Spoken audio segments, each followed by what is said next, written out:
نبی بھی بدر کے مقام پہ قیام نہ فرماتے بلکہ اس نئے راستے میں جا کر بیٹھتے جہاں سے ابو سفیان نے گزرنا تھا۔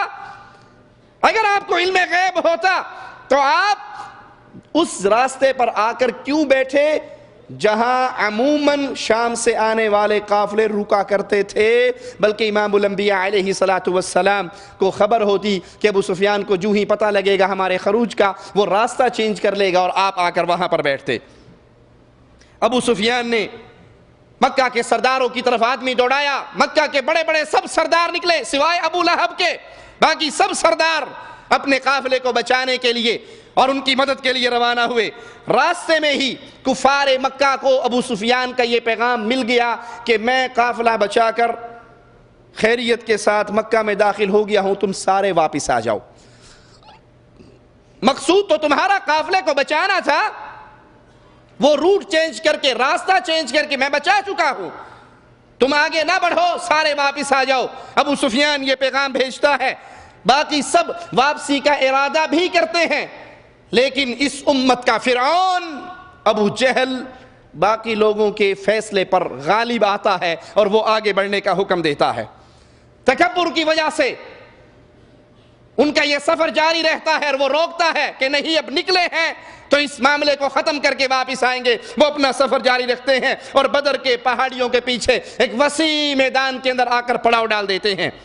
رسول اللہ صلی اللہ علیہ وسلم کو راستے میں ہی خبر مل گئی تھی اہل مکہ کے خروج کی، کہ اہل مکہ ان کا ایک لشکر اپنے قافلے کو بچانے کے لیے نکل رہا ہے۔ اللہ کے حبیب علیہ السلام کو خبر ہوئی، آپ نے اپنے صحابہ سے مشورہ کیا کہ کیا کرنا چاہیے۔ سیدنا ابو بکر صدیق رضی اللہ عنہ وارضا کھڑے ہوئے اور اچھی باتیں کی جن سے رسول اللہ صلی اللہ علیہ وسلم کا دل خوش ہوا۔ آپ نے پھر مشورہ مانگا۔ سیدنا عمر کھڑے ہوئے اور اچھی باتیں کی جس سے اللہ کے نبی صلی اللہ علیہ وسلم خوش ہوئے۔ پھر سیدنا مقداد کھڑے ہوئے اور کہنے لگے اللہ کی قسم اے اللہ کے رسول، ہم وہ بات نہیں کہیں گے جو بنی اسرائیل نے موسیٰ علیہ السلام سے کہی تھی کہ تم جاؤ، تمہارا رب جائے وہ قتال کریں، ہم یہاں پہ انتظار کریں گے، جب تم اور تمہارا رب قتال کر کے مصر کو فتح کر لے گا تو ہمیں خبر دے جانا، ہم بھی اندر آ جائیں گے۔ اے اللہ کے حبیب صلی اللہ علیہ وسلم، ہم وہ بات نہیں کہنے والے جو بنی اسرائیل نے کہی تھی فَاذْهَبْ أَنْتَ وَرَبُّكَ فَقَاتِلَا إِنَّا هَاهُنَا قَاعِدُونَ، کہ تم اور تمہارا رب جا کر جہاد کرو، ہم تو یہاں بیٹھ کے انتظار کریں گے، بلکہ ہم آپ کے دائیں اور بائیں آگے اور پیچھے لڑیں گے۔ رسول اللہ صلی اللہ علیہ وسلم کا چہرہ خوشی سے دمک اٹھا۔ آپ نے پھر فرمایا مسلمانوں مجھے مشورہ دو۔ تو انصار کے رئیس سیدنا سعد کھڑے ہوئے اور کہنے لگے شاید اے اللہ کے حبیب علیہ السلام آپ کا اشارہ انصاریوں کی طرف ہے، تو اے اللہ اگر آپ ہمیں سمندر پہ لے جائیں اور سمندر میں چھلانگ مارنے کا حکم دیں تو ہم آپ سے کیوں کا سوال نہیں کریں گے، آپ کے عمل پہ حکم کر کے دکھا دیں گے۔ رسول اللہ صلی اللہ علیہ وسلم نے فرمایا خوش ہو جاؤ، کل تمہارا ٹاکرا اللہ کے دشمنوں سے ہونے والا ہے۔ حضرت سعد کہنے لگے اللہ کے نبی، اللہ کل میدان جنگ میں آپ کو ہمارے وہ جوہر دکھائے گا جس سے آپ راضی ہو جائیں گے۔ کل ہم عملی میدان میں حرب و ضرب کہ وہ مظاہرے کریں گے جس سے اللہ آپ کو خوش کر دے گا، آپ ہمیں جو حکم کریں گے ہم آپ کے حکم کو ماننے کے لیے تیار ہیں۔ اللہ کے حبیب علیہ السلام نے فرمایا خوش ہو جاؤ، اللہ نے مجھ سے 2 گروہوں کا وعدہ کیا ہے، واللہ اس وقت گویا میں اپنے قوم کی قتل گاہیں دیکھ رہا ہوں۔ آپ نے انگلی سے اشارہ کیا، یہاں فلاں ابن فلاں قتل ہو کے گرے گا، یہاں فلاں ابن فلاں قتل ہو کے گرے گا، یہاں فلاں ابن فلاں قتل ہو کے گرے گا، یہ مقتل گاہیں ہیں قوم کی، واللہ گویا میں اپنی آنکھوں سے اپنی قوم کی قتل گاہیں دیکھ رہا ہوں۔ ہمارا دعویٰ ثابت ہوا جب عرش والا رب محمد کریم کو بتا دیتا ہے تو اللہ کے نبی کو علم ہو جاتا ہے، اور اگر اللہ نہ بتائے وہ قافلہ بچ کے راستہ چینج کر کے مکے پہنچ جائے، نبی کو خبر اسی وقت ہوتی ہے جب وحی آ جاتی ہے۔ اب اللہ نے بتا دیا کہ فلاں فلاں فلاں جگہ پر فلاں فلاں فلاں سردار نے قتل ہونا ہے، تو محمد کریم صلی اللہ علیہ وسلم نے اس کی خبر دی۔ اللہ کے حبیب علیہ السلام نے ایک درخت کی جڑ کے قریب آ کے نماز پڑھی اور اللہ نے بارش نازل فرمائی، مسلمانوں پر سکون نازل ہوا۔ بدر کا یہ سفر امت اسلام کے لیے بہت سے درس لیے ہوئے ہے۔ ایک سردار آتا ہے رسول اللہ صلی اللہ علیہ وسلم کے پاس اور آ کر کہتا ہے اللہ کے حبیب علیہ السلام میں آپ کی مدد کرنا چاہتا ہوں کفار مکہ کے خلاف۔ مسلمانوں کی حالت کتنی ہے؟ 313، 70 اونٹ ہیں، 2 گھوڑے ہیں، تیر ہے تو چھوڑنے کے لیے کمان نہیں ہے، تلوار ہے تو روکنے کے لیے ڈھال نہیں ہے، بے سر و سامانی میں، لیکن مومن ہے، ایمان کا سمندر سینے میں ٹھاٹھے مار رہا ہے، کافر ہے تو کرتا ہے شمشیر پہ بھروسہ، مومن ہے تو بے تیغ بھی لڑتا ہے سپاہی۔ لڑنے کے لیے ایمان کی ضرورت ہوتی ہے جو ہر صحابی کے دل کے اندر ٹھاٹھے مار رہا ہے۔ محمد کریم صلی اللہ علیہ وسلم کے پاس ایک سردار آ کر کہتا ہے میں آپ کی مدد کرنا چاہتا ہوں، اور ضرورت تھی اس وقت یا نہیں؟ ضرورت تھی، تعداد کم تھی اور یہ بڑا سردار، بڑا کمانڈر، بڑا جنگجو تھا، لیکن اے امت محمد کریم صلی اللہ علیہ وسلم، قیامت تک آنے والے موحدوں کو رسول کریم صلی اللہ علیہ وسلم نے درس دینا تھا، توحید کی اہمیت بتانی تھی۔ آپ اس سردار سے سوال کرتے ہیں کیا تو لا الہ الا اللہ کا اقرار کرتا ہے؟ وہ کہتا ہے نہیں، میں تو لات و عزیٰ کا پجاری ہوں، میں لا الہ الا اللہ کو تسلیم نہیں کرتا۔ فرمایا لوٹ جاؤ، محمد مشرک سے مدد نہیں لیا کرتے صلی اللہ علیہ وسلم۔ آج تو یہ تمیز ہی ختم ہو گئی، اہل توحید اور اہل شرک کی گھل مل کر رہ گئے، ایک معاشرے میں، ایک ماحول میں، ایک محلے میں، ایک بستی میں اہل شرک بھی آباد ہیں، اہل توحید بھی آباد ہیں، لیکن اہل توحید اپنے آپ کو ایسے چھپائے ہوئے ہیں مفادات کی چادر میں، سیاست کی چادروں میں، چندے کی چادروں میں، کہ کسی کو پتہ نہ لگنے پائے یہ موحد ہے یا قبر کا پجاری ہے۔ وہ اہل شرک کے درباروں پر بھی پہنچتے ہیں، اپنے جلسوں میں اہل شرک کو بلاتے ہیں، اپنے جلسوں کی سرداری اہل شرک اور اہل کفر کے ہاتھ میں دیتے ہیں، انہیں اپنی مجلسوں کا امیر مقرر کرتے ہیں، اپنی سیاسی جماعتوں کا امیر مقرر کرتے ہیں، ان کے ساتھ شریک ہوتے ہیں، جمہوریت کے نام پہ، کشمیر کے نام پہ، چندے کے نام پہ، مال کے نام پہ، قربانی کی کھالوں کے نام پہ یا سیاست کے نام پہ۔ یہ منہج محمد کو ماننے والوں کا منہج نہیں ہے صلی اللہ علیہ وسلم۔ ہماری یہ باتیں کسی کو کڑوی لگیں، اپنوں کو بھی کڑوی لگتی ہیں، غیروں کو تو لگنی ہی لگنی ہے، لیکن معاف کر دو، یہ منبر محمد الرسول اللہ کا منبر ہے صلی اللہ علیہ وسلم۔ یہاں کھڑے ہو کر قوم کو جھوٹ نہیں سنایا جا سکتا۔ محمد کریم پوچھتے ہیں کیا تو مانتا ہے لا الہ الا اللہ کو، اقرار کرتا ہے توحید کا؟ وہ کہتا ہے نہیں، میں تو لات و عزیٰ کو ماننے والا ہوں۔ کہا واپس چلا جا، محمد کریم کسی مشرک سے مدد، ہمارے ہاں تو بس چندہ آنا چاہیے، کس کی طرف سے آئے، کون دے کر جائے، کیسا دے کر جائے، آ ہی رہا ہے نا، جا تو نہیں رہا۔ اور جب سوچ یہ بن جاتی ہے، محنتوں میں برکتیں ختم ہو جاتی ہے۔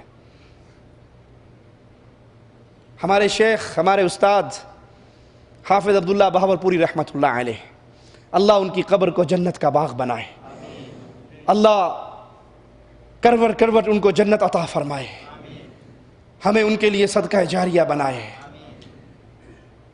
ایک شخص قربانی کی کھال لے کر آیا،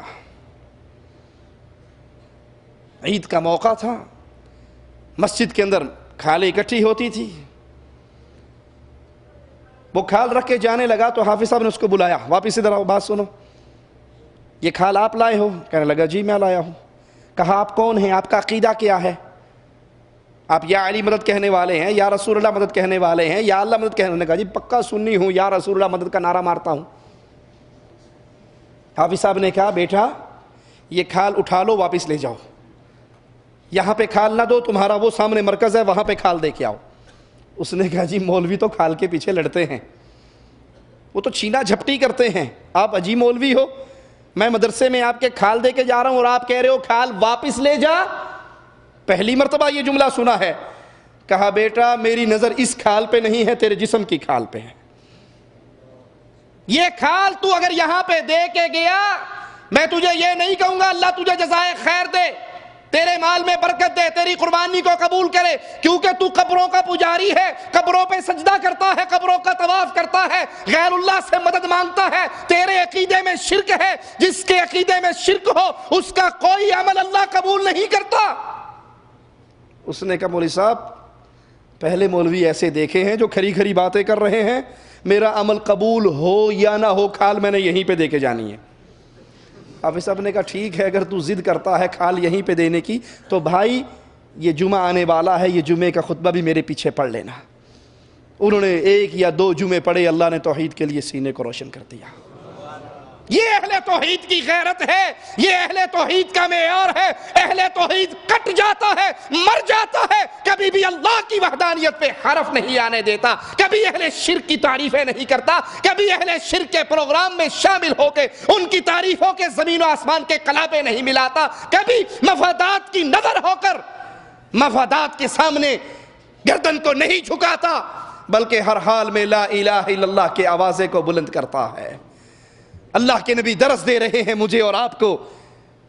اس شخص کو یہ پیغام دے کر کیا مانتا ہے لا الہ الا اللہ کو، وہ جواب میں کہتا ہے لا الہ الا اللہ کا اقرار نہیں کرتا. مصطفیٰ کہتے ہیں واپس چلا جا، مجھے مشرک کی مدد کی ضرورت نہیں ہے.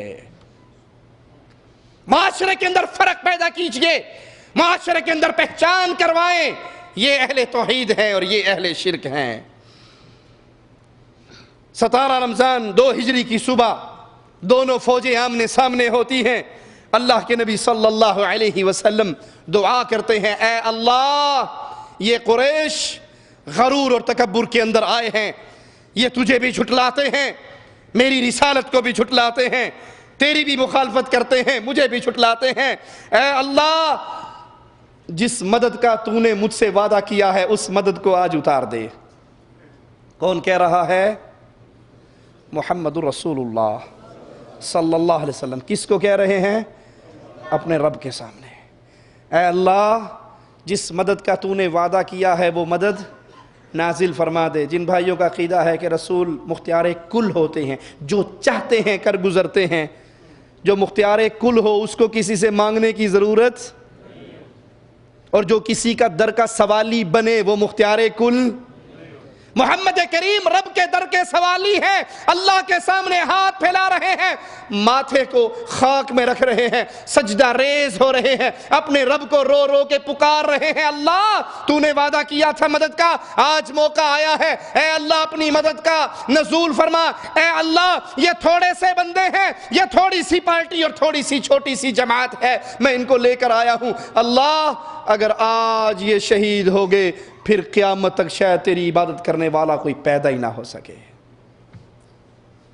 اللہ کے حبیب علیہ الصلاۃ والسلام محمد کریم صلی اللہ علیہ وسلم اپنے رب سے مانگ رہے ہیں، اپنے رب سے سوال کر رہے ہیں. صحابہ کرام سے کہتے ہیں اپنی صفوں کو برابر کر لو، اپنی صفوں کو سیدھا کر لو، اس وقت تک لڑائی کا آغاز نہ کرنا جب تک میں اس کی اجازت نہ دے دوں، اور جب تک یہ کفار تمہارے قریب نہ آ جائیں اپنے تیر نہ چلانا. تیروں کا سٹاک سیو رکھو، جب یہ قریب آئیں پھر ان پہ تیر چلاؤ، اور جب یہ بالکل تمہارے اوپر چڑھ جائیں پھر تلوار اور نیزے کے ساتھ پھر تلواریں نکالو. اور آپ صلی اللہ علیہ وسلم اپنی قیام گاہ پہ آ جاتے ہیں. ابو بکر صدیق آپ کے ساتھ ہیں اور رسول اللہ صلی اللہ علیہ وسلم اپنے رب سے سوال کرتے ہیں اللہم ان تہلک هذه العصابة اليوم لا تعبد ابدا.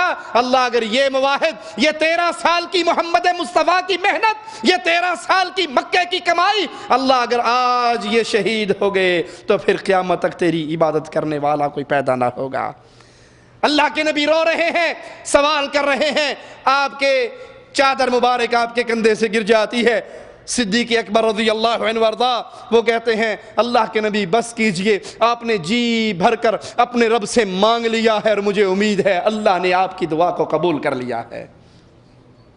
ادھر ابو جہل بھی دعا کرتا ہے، کفار کا کمانڈر ان چیف وہ بھی دعا کرتا ہے اے اللہ ہم میں سے جو فریق تیرے نزدیک زیادہ محبوب ہو، زیادہ پسند ہو، آج تو